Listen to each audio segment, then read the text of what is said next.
प्रेम से बोलिए छठी मैया की जय। क्या बात है। और ये हमने के पारंपरिक गाना जो कि हर साल छठ में इना बाजला तो लागे लागे छठ सुना सुना लगा था। कौन गाना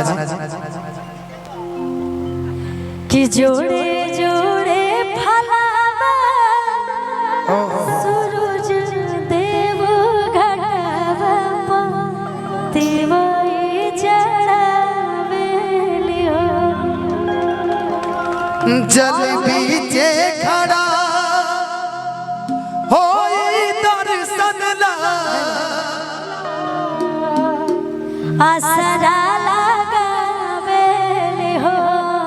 भैया जय हो छठी मैया जय हो छठी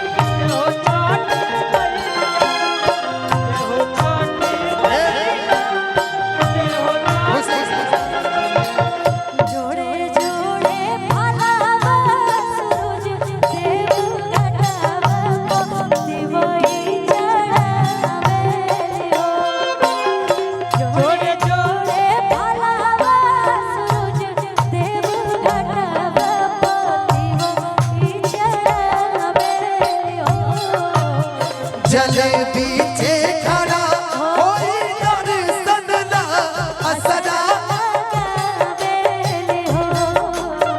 जल बीचे खड़ा होए दर्शन आसरा लगावेलियो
प्रेम से बोली छठी मैया की अब कुछ रंग रंग गाना दे।